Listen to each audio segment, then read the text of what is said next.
الحمدللہ آج عمران ریاض خان کو دوسرے مقدمے میں بھی ڈسچارج کر دیا گیا۔ عمران ریاض خان کو رہا کرنے کا حکم جاری ہوا۔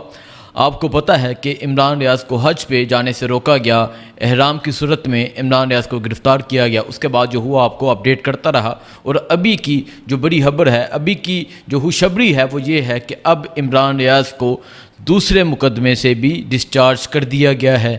عمران ریاض کو رہا کرنے کا حکم جاری ہو گیا ہے۔ ایک اس حوالے سے ڈیٹیل میں بتاؤں گا۔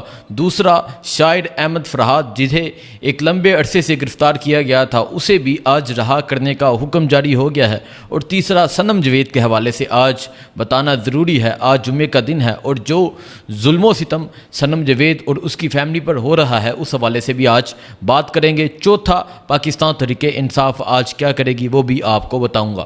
یہ تمام چیزیں ہیں جو آپ کو آج کے ولاگ میں بتاؤں گا۔ سو آپ نے کمنٹ میں اپنی رائے کا اظہار ضرور کرنا ہے، اور عمران ریاض کے بارے میں آپ نے کمنٹ ضرور کرنا ہے۔ صنم جاوید کے حوالے سے آپ نے کمنٹ میں ضرور لکھنا ہے۔ سب سے پہلے آپ سے گزارش ہے کہ ویڈیو کو لائک کریں اور کمنٹ ضرور کریں۔ کرتے ہیں آج کا ولاگ شروع۔ آج کے ولاگ میں پہلے ذکر کرتے ہیں عمران ریاض خان کا، ایک ببر شیر کا، جسے گرفتار کیا گیا، لیکن چہرے پہ مسکراہٹ، خوشی اور پھر وہی اطمینان جو پہلے ہوتا تھا۔ عمران ریاض خان پہ جو ظلم و ستم کیا گیا، جو تکلیفیں عمران ریاض کو دی گئیں، لیکن عمران ریاض حق اور سچ بولتے رہے۔ عمران ریاض کی زبان کبھی بھی تلملائی نہیں۔ عمران ریاض جب بھی بولے سچ بولے۔ عمران ریاض خان نے جس طرح اس وسطائیت کا، اس ظلم کا مقابلہ کیا، قابل ستائش ہے۔ عمران ریاض خان کے حوالے سے بتاتا ہوں کہ آج جو کل ایک مقدمے میں ڈسچارج کیا گیا، اس کے بعد دوسرا مقدمہ عمران ریاض خان پہ درج کیا گیا، کار سرکار میں مداخلت۔ آج اس مقدمے میں عمران ریاض خان کو عدالت میں پیش کیا گیا، اور آج جب عمران ریاض کو عدالت میں پیش کیا گیا، آج ریمارکس ہوئے۔ بڑے اطمینان کے ساتھ جج صاحب نے دونوں فریقین کو سنا، میاں علی اشفاق کو سنا جو عمران ریاض کے وکیل ہیں، ایک دبنگ زبردست وکیل ہیں۔ جس طرح انہوں نے عمران ریاض کی وکالت کی، اور جس طرح جب عمران ریاض کو یہ ایئرپورٹ پہ چھوڑنے جا رہے تھے، جس طرح انہوں نے کہا کہ آپ عمران ریاض کو گرفتار نہیں کر سکتے، پولیس والے آئیں، ایف آئی اے والے آئیں، نیب والے آئیں، وہ آ کے عمران ریاض کو یونیفارم میں گرفتار کریں۔ سو ایک بہادر وکیل ہیں، انہوں نے آج بھی بہادری کے ساتھ جج صاحب کے سامنے دلائل دیے۔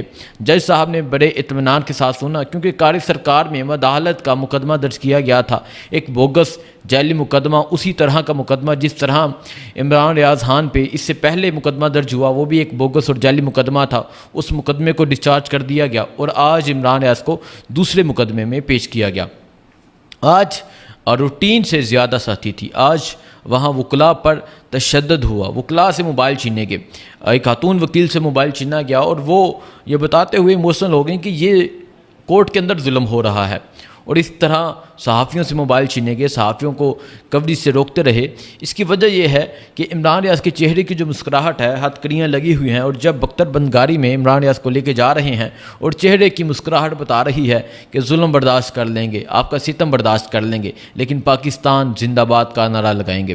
اور جس طرح عمران ریاض نے کل پاکستان زندہ باد کے نعرے لگائے تھے، وہ بھی آپ نے سنے ہوں گے۔ عمران ریاض کے حوالے سے بتاتا ہوں کہ آج دوسرا مقدمہ تھا، دوسرے مقدمے میں پیش کیا گیا، اور آج دوسرے مقدمے میں بھی عمران ریاض کو ڈسچارج کر دیا گیا ہے۔ اور ابھی تک کی جو خبر ہے، ابھی تک عمران ریاض پولیس کی تحویل میں ہے، ابھی کوئی تیسرا مقدمہ سامنے نظر نہیں آ رہا، لیکن عمران ریاض کو دوسرے مقدمے میں ڈسچارج کر دیا گیا ہے۔ عمران ریاض کو رہا کرنے کا حکم جاری ہو گیا ہے، اور آج جمعے والے دن یہ ایک بہت بڑی خبر ہے، اور پاکستانی قوم کے لیے یہ خوشخبری ہے، کیونکہ پاکستانی قوم عمران ریاض سے محبت کرتی ہے، جس طرح عمران خان سے محبت کرتی ہے، اسی طرح عمران ریاض خان سے جرنلسٹ ہیں، صحافی ہیں، سینئر صحافی ہیں، ان سے محبت کرتی ہے۔ جس طرح انہوں نے حق کا علم پرچار کیا، تو پاکستان کی عوام کے عمران ریاض کے ساتھ بھی بہت سے جذبات ہیں، اور اب تو عمران ریاض کو حاجی عمران ریاض کہا جاتا ہے۔ ایک عمران ریاض کے حوالے سے ہے، اور جب عمران ریاض کو رہا کیا جائے گا، آپ کو نیکسٹ ولاگ میں بتاؤں گا کیا عمران ریاض کو رہا کر دیا گیا ہے، اور پھر ان کی فیملی سے بات کریں گے، ان کی فیملی کے کیا جذبات ہیں، وکلاء سے بات کریں گے، ان کے کیا جذبات ہیں، آپ کو یہ نیکسٹ ولاگ میں بتائیں گے۔ سو آج کی جو بڑی اور اہم خبر یہ ہے جمعے والے دن کی، کہ عمران ریاض کو دوسرے مقدمے سے بھی ڈسچارج کر دیا گیا ہے۔ اب بات کرتے ہیں احمد فرحات کی۔ احمد فرحات شاعر بھی ہیں، صحافی بھی ہیں۔ احمد فرحات کو آج رہا کرنے کا حکم جاری ہوا ہے۔ اس سے پہلے احمد فرحات کو اٹھایا گیا تھا غائب کر دیا گیا تھا۔ اسلام آباد ہائی کورٹ میں مقدمہ چلا۔ جسٹس محسن اطہر کیانی نے جس طرح ریمارکس دیے وہ آپ نے دیکھا ہوگا، جس طرح انہوں نے کہا کہ ایس ایچ او کے برابر ایک سیکٹر کمانڈر کی ویلیو نہیں ہے اور آپ اس کو اس طرح ویلیو دیتے ہیں، اور اس طرح جج صاحب نے بڑے سخت ریمارکس دیے اور کہا کہ احمد فرات کو منظر عام پر لایا جائے۔ اس کے بعد احمد فرات کو منظر عام پر لایا گیا اور آج احمد فرات کو مظفر آباد کی عدالت میں، مظفر آباد ہائی کورٹ میں پیش کیا گیا۔ اور آج جب احمد فرات کو پیش کیا گیا تو جج صاحب نے ایک ریمارکس دیے جو سن کر بہت افسوس ہوا۔ انہوں نے کہا کہ آپ شاعر ہیں، شاعری کریں، آپ صحافی نہ بنیں۔ یہ جج صاحب نے احمد فرات کو کہا اور رہا کرنے کا حکم جاری کیا۔ تو جج صاحب سے بھی میں یہ کہنا چاہوں گا کہ آپ منصف ہیں، آپ انصاف کریں، آپ سیاست نہ کریں اور آپ یہ ڈیسائیڈ نہ کریں کہ کس نے کیا کرنا ہے، کس نے کیا نہیں کرنا۔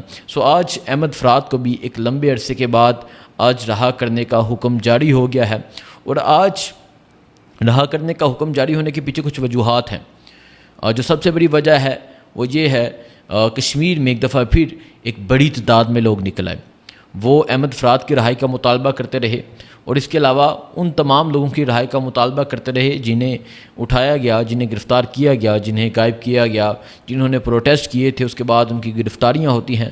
آج ایک دفعہ پھر کشمیر میں ایک بڑی تعداد میں لوگ نکل آئے، اور ان لوگوں کے نکلنے کا نتیجہ یہ ہوا کہ آج احمد فرات کو رہا کرنے کا حکم جاری ہو گیا۔ احمد فرات کے لیے، ان کی فیملی کے لیے یہ ایک بہت بڑی خبر ہے، بہت خوشخبری ہے، اور پاکستانی قوم کے لیے، کشمیریوں کے لیے بھی بہت بڑی خبر ہے۔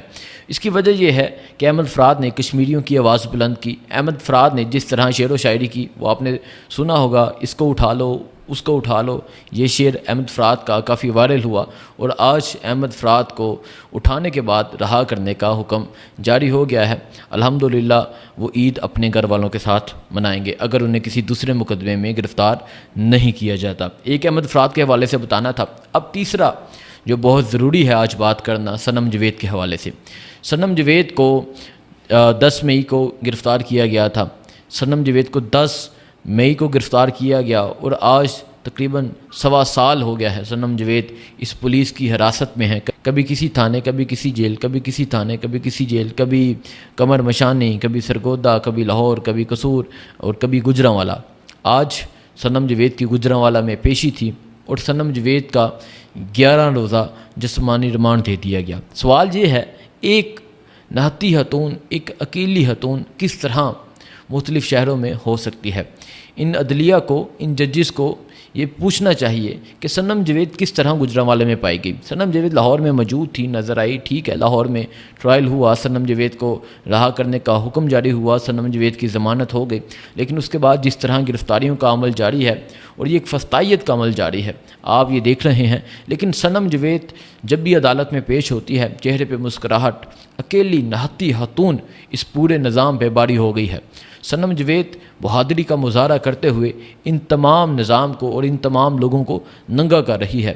صنم جاوید ایک بہادر خاتون ہے۔ صنم جاوید آج کیا کہا میں آپ کو بتاتا ہوں۔ صنم جاوید کہتے ہیں 11 دن کی جگہ 11 ماہ 11 سال بھی میرا جسمانی ریمانڈ دے دیں تو آپ مجھے توڑ نہیں سکیں گے۔ یزید کی حکومت تھوڑی دیر کی ہوتی ہے اور یہ حکومت ختم ہو کے رہے گی۔ صنم جاوید آج جو پریزنر وین ہے، تپتی دھوپ، گرمی، اندر کوئی اے سی نہیں لگا ہوتا، چاروں طرف سے دھوپ وہ لوہے پہ، وہ سٹیل پہ پڑ رہی ہوتی ہے، تو وہ پریزنر وین صحیح گرم ہوتی ہے، کیونکہ میں خود اس میں رہا ہوں اور مجھے اندازہ ہے کہ صنم کتنی تکلیف برداشت کر رہی ہوگی۔ صنم جاوید اس پریزنر وین میں کھڑے ہو کر کہتی ہے کہ آپ 11 دن کی جگہ، کیونکہ آج 11 روزہ جسمانی ریمانڈ دیا گیا ہے صنم جاوید کا، صنم جاوید کہتی ہے کہ آپ 11 دن کی جگہ 11 ماہ 11 سال بھی میرا جسمانی ریمانڈ دے دیں، میں کمزور نہیں ہوں گی، میں آپ سے ٹوٹوں گی نہیں، اور میں اسی طرح بہادری کے ساتھ قائم رہوں گی، اور کہا کہ آپ مجھے توڑ نہیں سکیں گے۔ اور صنم نے ساتھ یہ بھی کہا کہ یزید کی حکومت تھوڑی دیر کی رہتی ہے اور یہ حکومت ختم ہو جاتی ہے، اور صنم جاوید نے اس حکومت کو یزید کی حکومت کہا۔ یقیناً جس طرح عمران ریاض کو روکا گیا، احرام کی صورت میں روکا گیا، اس طرح مشرکین مکہ، اس طرح ابو جہل لوگوں کو حج سے روکتے تھے، اور اسی طرح صنم جاوید اکیلی نہتی خاتون کے ساتھ، عالیہ حمزہ کے ساتھ جو کیا جا رہا ہے وہ بھی آپ کو پتہ ہے۔ ایک صنم جاوید کے حوالے سے آپ کو بتانا تھا۔ اور اب جو اہم بات ہے، چوتھا پوائنٹ جو ہے وہ یہ ہے کہ تحریک انصاف نے آج احتجاج کی کال دی تھی۔ مختلف شہروں میں لوگ کہیں 100 کہیں 150 کہیں 200 لوگ نکلے ہیں، عمران خان کی رہائی کا مطالبہ کرتے ہوئے لوگ نکلے ہیں۔ آج ضلع اسماعیل خان میں ریلی نکالی جائے گی، آج خیبر پختونخوا کے مختلف شہروں میں ریلی نکالی جائے گی عمران خان کی رہائی کے لیے، اور آج اسلام آباد میں بھی پروٹیسٹ ہے۔ آج اسلام آباد میں 4:30 بجے اسلام آباد پریس کلب کے باہر پروٹیسٹ ہے، اور اس طرح آج پاکستان بھر میں لوگ عمران خان کی رہائی کا مطالبہ کر رہے ہیں۔ بلکہ سینیٹر دوست محمد خان صاحب کہتے ہیں کہ صرف پاکستان نہیں، عمران خان افغانستان میں پاکستان سے زیادہ پاپولر ہے۔ ایک طالبان نے مجھے کہا کہ آپ نے امت مسلمہ کے لیڈر کو قید کیا ہوا ہے، اسے رہا کریں۔ اور دوست محمد خان صاحب کہتے ہیں کہ عمران خان پاکستان سے زیادہ افغانستان میں پاپولر ہیں۔ یہ عمران خان کی پاپولرٹی کا عالم ہے کہ دنیا کے ہر ملک میں عمران خان کا نام چلتا ہے اور لوگ عمران خان کو لے کے کنسرن ہیں۔ آپ نے پاکستان انڈیا میچ کے دوران بھی دیکھا ہوگا جس طرح ریلیز عمران خان کا ایک پوسٹر سامنے آیا۔ اس طرح لوگوں کے عمران خان کے بارے میں جذبات ہیں۔ تو آج کے 4 پوائنٹ: ایک، عمران ریاض کی رہائی، دوسرا، احمد فراز کی رہائی، تیسرا، صنم جاوید کی گرفتاری، صنم جاوید کا جسمانی ریمانڈ، اور چوتھا، پاکستان تحریک انصاف کے لوگ آج نکل رہے ہیں، عمران خان کی رہائی کا مطالبہ کر رہے ہیں۔ اب آپ کو میں نیکسٹ ولاگ میں بتاؤں گا کیا عمران ریاض کو رہا کر دیا گیا، احمد فراز کو رہا کر دیا گیا یا نہیں کیا گیا۔ آپ سے گزارش ہے کہ کمنٹ ضرور کیجیے گا۔ مجھے دیجیے اجازت، اللہ حافظ۔